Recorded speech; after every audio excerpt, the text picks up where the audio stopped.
जिंदगी के राज को राज ही रहने दो। अगर है कोई ऐतराज तो फिर ये ऐतराज रहने दो, पर अगर दिल कुछ कहे साथियों अच्छा करने का तो फिर आज ये मत कहना कि आज रहने दो। देखना साथियों, एक बात याद रखना, आपको तब तक कोई हरा नहीं सकता है जब तक आप खुद से नहीं हारेंगे। ये पक्की बात है, आपको कोई हरा नहीं सकता जब तक हम खुद से ना हार जाएं। जी हाँ साथियों, तो फिलहाल एक बहुत प्यारा सा टॉपिक, एक बहुत प्यारा सा कंटेंट हम लेकर के आपके सामने मुखातिब हैं। आशा है, विश्वास है कि आप स्वस्थ और खुशहाल हैं साथियों। वाक्य शुद्धि, जी हाँ, आज इस कंटेंट का आगाज़ हो रहा है। फिलहाल छोटे छोटे कंटेंट में प्रोवाइड कराऊंगा। आज इसका आगाज़ है जिसके माध्यम से आप इसके बारे में बहुत कुछ चीज़ें जान पाएंगे और बहुत ही बेसिकली हम इसको बहुत ही बेसिक तरीके से उठाने वाले हैं और बहुत कुछ आपको अच्छी अच्छी जानकारी इस मंच के माध्यम से प्रोवाइड कराने वाले हैं साथियों। वाक्य शुद्धि का तात्पर्य क्या है? पहला तो दायित्व हमारा यही है कि वाक्य शुद्धि है क्या साथियों। जब वाक्य शुद्धि की बात आएगी तो इसका मतलब वाक्य अशुद्ध है, इसमें कोई सोचने वाली बात ही नहीं है। और हम इतना समझ सकते हैं कि अगर हमें शब्द शुद्धि की बात आती है तो हमें पता चल जाता है कि शब्द अशुद्ध है, उसे हमें शुद्ध करना है। और वाक्य शुद्धि की बात अगर आई है तो हमें इस बात की भी जानकारी हो जाती है कि वाक्य अशुद्ध है और हमें उसे शुद्ध करना है। एक लिहाज हमें बदलना है, एक लहजा हमें बदलना है और उस लहजे के माध्यम से हमें परिवर्तन लाना होगा। फिलहाल वाक्य शुद्धि के एक बहुत ही प्यारे से कंटेंट में आपका स्वागत है साथियों। आइए जुड़िए हमारे साथ। तो फिलहाल वाक्य शुद्धि पार्ट 1 आपसे क्या क्या आज बताएगा और क्या क्या चीज़ें ये लेकर के आया है, थोड़ी ही समय में सारा पर्दा उठा जाएंगे साथियों, ध्यान दीजिए। तो वाक्य शुद्धि की अगर हम बात करें, जहां हम एपिसोड 1 से मुखातिब हैं, सबसे पहले हम बात करेंगे वाक्य शुद्धि का मतलब हमारे सामने कोई अशुद्ध वाक्य होगा जिसका हम पहचान करेंगे साथियों, जिसका हम पहचान करेंगे और पहचान करने के बाद परीक्षण करेंगे और परीक्षण करने के बाद जिसका हम निरीक्षण करेंगे साथियों, परीक्षण करेंगे फिर हम उसी का निरीक्षण करेंगे। देख लीजिएगा, पहचान करेंगे फर्स्ट, परीक्षण करेंगे, इसके बाद निरीक्षण करेंगे, इसके बाद हम इसी का निराकरण करेंगे और हम लास्ट में इसी का उपचार करेंगे साथियों, जिसे हम उपचारात्मक शिक्षा या नैदानिक शिक्षण प्रक्रिया के नाम से जानते हैं। फिलहाल यहाँ कोई बहुत बड़ी बात नहीं है, हम इसे एक सोपान के माध्यम से आपको बता रहा हूँ। एक सोपान के माध्यम से, किसके 5 सोपान होते हैं जिसे हम क्रमशः उपचारात्मक शिक्षण के रूप में लेते हैं कि हम पहले उसकी पहचान तो कर लें कि गलत कहाँ है, फिर हम उसकी परीक्षण करेंगे, फिर उसका परीक्षण करेंगे, फिर निरीक्षण करेंगे, इसके बाद हम उसका निराकरण करेंगे साथियों, और अंत में हम उस संबंधित स्टूडेंट साथी का उपचार करेंगे या उस वाक्य का उपचार करेंगे। तो ये रहा उपचारात्मक शिक्षण का एक महत्वपूर्ण पहलू, जिसे हम नैदानिक शिक्षण प्रशिक्षण भी कह सकते हैं, एक प्रक्रिया कह सकते हैं। इसके तहत हम वाक्य के शुद्धिकरण का काम करते हैं। बहरहाल हमारा दायित्व यहाँ ना होकर के हमारा दायित्व कुछ महत्वपूर्ण नियमों पर होगा, जहाँ से हमारे वाक्य शोधन के कार्यदायित्व बेहतर तरीके से संपादित किए जा सकेंगे। आइए फिलहाल उन पर हमारी चर्चा होती है। देखिएगा, सबसे पहले हम अगर आपको बताएं तो वाक्य में अशुद्धियाँ, यहाँ देखिएगा, वाक्य में जो अशुद्धियाँ हैं साथियों, अशुद्धियाँ ये 2 प्रकार की होती हैं। एक तो होती है पद क्रम के आधार पर, पद क्रम के आधार पर, और दूसरी होती है पदों के आधार पर। पद क्रम के आधार पर और एक होती है पदों के आधार पर। तो जो हम अशुद्धियाँ देख पाते हैं, तो एक है आपका पद क्रम के आधार पर और दूसरा है पदों के आधार पर। यही अशुद्धियाँ फिलहाल हमारे सामने आएंगी। तो हमारा लहजा बता रहा है कि हम इसको कुछ अलग करेंगे और हमें पूरा विश्वास है आप बहुत ही मनोवेग से हमारे साथ जुड़े हुए हैं साथियों। तो पदों के आधार का मतलब और पद क्रम के आधार का मतलब, पहला बात तो हमारा पहला दायित्व बनता है कि हम ये जान जाएं कि पद किसे कहते हैं, और अगर हम यही नहीं जान पा रहे हैं तो फिर तो हम गलत जा रहे हैं साथियों। ध्यान देना, बहुत ही आसान शब्दों में, आसान लहजे में आपको बताना चाहूँगा कि जब तक शब्द कोई अकेला है साथियों, अर्थात उसके साथ किसी अन्य शब्द का कोई समागम नहीं है, उस शब्द ने किसी अन्य का निर्वहन करने के लिए अपने आप की जिंदगी को समर्पित नहीं किया है, तब तक वो शब्द कहलाता है। जैसे मेरा दायित्व है कि आप ये समझ सकें कि अगर मैंने लिखा है राम, तो राम एक बहुत ही प्यारा, दुनिया का सबसे खूबसूरत शब्द है, ये दावे के साथ कह सकता हूँ राम। जो राम शब्द है ये अकेला है, अब ये शब्द कहा जाएगा। लेकिन अगर मैं ये कह दूं कि राम स्कूल जाता है, अर्थात दिया गया शब्द एक वाक्य के निर्वहन में भागीदार, पार्टिसिपेट कर रहा है, एक वाक्य के निर्माण में अपनी भागीदारी सुनिश्चित कर रहा है, इसका मतलब अब ये आप भाई, अब आप शब्द नहीं रहे, अब आपकी रूपरेखा भी बदलेगी। जब आप एक बेहतर कार्यदायित्व का निर्वहन करने चल पड़े हैं तो हम आपको अब पद के नाम से जानेंगे। ध्यान देना, शब्द इकलौता शब्द कहलाएगा, लेकिन जैसे ही यह किसी वाक्य की रूपरेखा बनाएगा, वाक्य की रूपरेखा बनाएगा, वहाँ ये पद कहलाएगा साथियों। तो यहाँ तक तो बात आराम से आप समझ गए होंगे, इसलिए मैंने आपसे कहा कि मैं बेसिक स्तर से बात करूँगा जिससे आपके समीकरण में कोई समस्या ना आए। ध्यान दीजिए, तो ये तो रही बातें पदों के। अब हम सबसे पहले बात करेंगे कि पद क्रम के आधार पर पाई जाने वाली अशुद्धियाँ, ये आपकी हेडिंग हो जाएगी साथियों। और इसमें फिलहाल हमारा पहला नियम आपके सामने आ चुका है, और इसमें नियम कहता है कि हम अगर इस सीक्वेंस में नहीं लिखे हैं, देखना कर्ता कर्म क्रिया, ये चीज़ ध्यान दीजिएगा। यदि कहीं पर कर्ता भी हो, कर्म भी हो, क्रिया भी हो, तो पक्की बात समझना ना कि उसका सीक्वेंस यही होना चाहिए। ऐसा नहीं है कि क्रिया के बाद कर्म लिख दीजिए आप, और अगर ऐसा आप करते हैं तो वाक्य की शोधन की दृष्टिकोण से वो वाक्य अशुद्ध माना जाएगा। इस बात पर अपना दृष्टिकोण बनाइए साथियों। फिलहाल हमारा जो दायित्व है, हम उसे इस तरीके से बताना चाहते हैं कि आप लीजिएगा कि ये सही लहजा है, और इसके विपरीत आपने किसी भी प्रकार का दायित्व अपने क्षेत्र में प्रदर्शित करने का प्रयास भी किया तो आप गलत माने जाएंगे। इसका मतलब हम कतई क्रिया को आगे नहीं लिख सकते हैं, ये हमारी अपनी भाषा है। अगर हम अब इसी समय हमारे अंग्रेजी भाषा की हम अगर बात करें तो वहाँ आप देखते हैं सब्जेक्ट के बाद आपको पता है कि वर्ब आ जाता है, और ऑब्जेक्ट हमेशा बाद में लिखा जाता है, यानी कर्म हमेशा पीछे आता है। फिलहाल हमारी हिंदी ऐसी नहीं कहती, हमारी हिंदी कहती है हमारे कर्ता के तत्काल बाद हमें कर्म से मुलाकात करनी होगी और उसके बाद हमें क्रिया लानी है।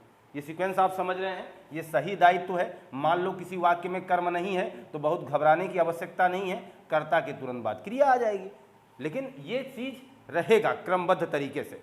जैसे अगर हम बात करें, ध्यान दीजिएगा साथियों, अगर हम कहते हैं वह स्कूल जाता है, वह स्कूल जाता है, तो आप पक्की बात मान के चलिए, यहाँ आप देख पाएंगे कर्ता है, कर्म है, क्रिया है, इसका मतलब सीक्वेंस सही है, संबंधित दिया गया वाक्य सही माना जाएगा।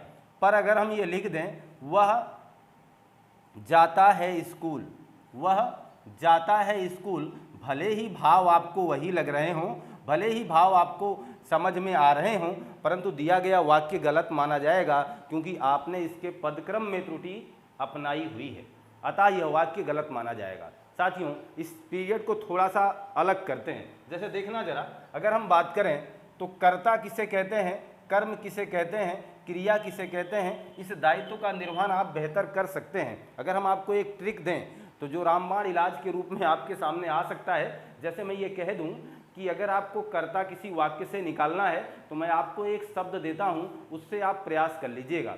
मेरा मानना है कि क्रिया के बारे में हम सबको पता है, क्योंकि हमारे जो काम है वही क्रिया है। कोई जीव जंतु जिस काम को संपादित करता है वो उसकी क्रिया है। जैसे हम पढ़ने लिखने, बोलने चलने, खाने पीने, नहाने धोने, दौड़ने भागने सोने जैसी तमाम प्रकार की क्रियाओं का संपादन किया करते हैं, अतः हमें पता ही हमारी क्रियाएँ हैं। तो क्रिया से हमारा सामना बचपन से है और हम उसको बहुत ही बेहतर ढंग से जान पाते हैं। और अगर हमें किसी वाक्य से कर्ता निकालना है साथियों, किसी वाक्य से कर्ता निकालना है, बेसिक बात बता रहा हूँ, आप क्रिया के पास जाइएगा और उससे एक शब्द कहिएगा कौन, यानी उस क्रिया के पहले कौन लगा करके प्रश्न करिएगा तो वाक्य से कर्ता बाहर आ जाएगा। जैसे देख पाएंगे आप, वह स्कूल जाता है, क्रिया कौन है, जाता। और अगर हम इस क्रिया के पास चले जाएं और इसी से कहें कौन जाता है, तो उत्तर यहाँ निकल करके आएगा वह। इसका मतलब कर्ता कहीं भी होगा तो छुपा छुपाया कर्ता आपके स्क्रीन पर सामने आ जाएगा, आपकी आंखों के सामने आ जाएगा और आराम से आप उसे पकड़ सकते हैं। और कर्म का मतलब होता है क्रिया का संपादन जिस जगह होगा, क्रिया जिसके सापेक्ष पूरी होगी, क्रिया का संपादन जिस जगह होगा, क्रिया का प्रभाव जिस पर दिखेगा, वो उसका कर्म कहलाएगा साथियों, वो उसका कर्म कहलाएगा। बहुत बेहतर बात बताऊं कि हमने आपको सकर्मक अकर्मक क्रिया बताई हुई है, हमारे यूट्यूब के प्लेलिस्ट में आप जाकर के बेहतर ढंग से सकर्मक अकर्मक क्रिया की पहचान कर पाएंगे और बहुत ही बेहतर ढंग से उसका आकलन कर सकते हैं। चलो ये भी मान लेते हैं कि आपने उसका अध्ययन किया होगा। आपने देखा होगा कि पूछा जाता है ये कैसा कैसा वाक्य है, तो मैं इसे अकर्मक बता देता हूँ, फिर भी मैं स्कूल को कर्म मान करके वाक्य शुद्धि के दृष्टिकोण से इस तरीके से लिखा हुआ हूँ, लेकिन ये अकर्मक है। अब आप सोचोगे सर क्यों, तो आप एक बात ध्यान देना, सकर्मक अकर्मक एक अलग टॉपिक है, हिंदी वहाँ कुछ अपने आप को बदल देती है। यार आप खुद सोचिए, हम कई जगहों पर अपने आप को पार्टिसिपेट कराते हैं, क्या हर जगह हम अपने रूप को हूबहू ले जाते हैं? हर जगह हम अपनी प्रक्रिया को चेंज करते नजर आते होंगे, हर जगह अपने दायित्व को बदले हुए नजर आते होंगे। तो हम जब अपने रूप को बदल सकते हैं, हम अपने कार्यदायित्व को बदल सकते हैं, हम अपनी पहचान को बदल सकते हैं। घर पे कुछ हम और होते हैं, स्कूल में कुछ और होते हैं, मार्केट में कुछ और होते हैं, किसी अन्य जगह पर हमारी भागीदारी कुछ और होती है। इसका तात्पर्य हुआ कि हम लगातार परिवर्तित होने वाले व्यक्तित्व के धनी हैं, और इसका तात्पर्य यह हुआ कि यहाँ भी चेंजिंग होगी। जब क्रिया यहाँ वाक्य शोधन में आएगी तो स्कूल को कर्म माना जा रहा है, परंतु जहाँ सकर्मक अकर्मक की पहचान हो रही है वहाँ स्कूल को कर्म नहीं माना जा रहा है। पिछला एपिसोड देख के आए क्यों, और हम आपको ये बता देना चाहते हैं एक छोटे से लहजे में, ध्यान देना, क्रिया का प्रभाव जिस पर पड़ेगा वही कर्म होगा, अन्यथा नहीं। आप देख रहे हैं वह स्कूल जाता है, तो स्कूल जाता है, जाना इसकी क्रिया है, क्या जाने का प्रभाव स्कूल पर दिखाई दे रहा है साथियों? आप कहोगे नहीं सर। वह अमरूद खाता है, अब देखो खाने का प्रभाव अमरूद पर दिखेगा, अमरूद धीरे धीरे अपने सीक्वेंस को खत्म कर देगा, अपने अस्तित्व को मिटा देगा, इसका मतलब प्रभाव हमें पूरी तरीके से दिखेगा। वहाँ अमरूद को कर्म माना जाएगा, लेकिन यहाँ स्कूल को कर्म नहीं माना जाएगा। फिलहाल ये इसलिए बता रहा हूँ कि कोई आपके प्लेलिस्ट में, आपके यूट्यूब के प्लेलिस्ट में मैंने सकर्मक अकर्मक के कई पार्ट डाले हैं, आप उन्हें देखें और अपनी तैयारी को बेहतर कर पाएँ साथियों। फिलहाल हमारा दृष्टिकोण यहाँ है, देखिएगा, वह जाता है स्कूल, क्रमबद्ध तरीका चेंज, अतएव हम गलती से भी अब इसे सही नहीं मानेंगे। दूसरी बात समझिएगा, हम कर्ता का विस्तारक बना सकते हैं साथियों, कर्ता का विस्तारक बना सकते हैं। विस्तारक का मतलब हुआ जो कर्ता की विशेषता बताने के लिए, या कर्ता की विस्तारक का मतलब हुआ कि कर्ता के रूप को थोड़ा सा बड़ा करने के लिए ऐसे शब्द जो हमारे वाक्य में आ जाते हैं, फिलहाल हम उन्हें कर्ता के पहले लिखते हैं। ध्यान दीजिए, यहाँ से नियम चालू है और हम इस फर्स्ट नियम के इसको पहला कर देते हैं। यानी विस्तारक का मतलब हुआ कर्ता के पहले, कर्ता का विस्तारक कर्ता के पहले आएगा, कर्ता के पहले आएगा। कर्म का विस्तारक, कर्म का विस्तारक कर्म के पहले आएगा, कर्म के पहले आएगा। और फिर लास्ट में हम आपको बता दे रहे हैं क्रिया का विस्तारक, क्रिया का विस्तारक क्रिया के पहले आएगा। एग्जाम्पल हम आपको दे रहे हैं साथियों, ध्यान दीजिएगा, कर्ता के पहले। जैसे विस्तारक का मतलब हुआ, जैसे अगर मैं कह दूं कि सोहन क्रिकेट खेलता है, सोहन क्रिकेट खेलता है। अगर हम ऐसी बात कह रहे हैं तो अभी तो कोई विस्तारक नहीं है, लेकिन मैं कह दूं यहां पर एक छोटा सोहन, एक छोटा सोहन क्रिकेट खेलता है, एक छोटा सोहन क्रिकेट खेलता है। दिया गया दोनों वाक्य सही है, बात समझिएगा साथियों। मेरे कहने का तात्पर्य हुआ जो सोहन के पहले ये बात कही गई है, सोहन के बारे में ही कही गई है। सोहन कैसा? एक छोटा वाला सोहन, एक छोटा सा सोहन, इसका मतलब सोहन कई है, हम सोहन की विशेषता की बात कर रहे हैं, तो हम उसे सोहन का विस्तारक मान लेंगे और ये कहेंगे कि एक छोटा सोहन, इसका मतलब हुआ ये जो चीज़ है ये कर्ता का विस्तारक है और इसे कर्ता के पहले लिखा जाना है। अगर हम ऐसा लिखते, सोहन छोटा क्रिकेट खेलता है, सोहन छोटा क्रिकेट खेलता है, अब इसका मतलब हुआ दिया गया संबंधित वाक्य गलत मान लिया जाएगा। आप कहेंगे क्यों? इसका कारण है क्योंकि आपने जो कर्ता का विस्तारक है उसे कर्ता के बाद लिखने का प्रयास किया है, अतएव आप गलत माने जाएंगे। फिलहाल ये ट्रायल है और आप मान के चलें ये ट्रेलर है इस वाक्य शुद्धि एपिसोड का। अभी पूरी कहानी तो बहुत बड़ी है, शुरुआत किया जा रहा है कि हम अशुद्धियाँ कहाँ पकड़ते हैं और कहाँ गलत करते हैं। कर्म का विस्तारक देखना, जैसे अगर हम कह दें वह एक छोटा आम खाता है। देखो, वह एक छोटा आम खाता है। अब आप समझें, दो वाक्य लिखूंगा, वह आम छोटा खाता है।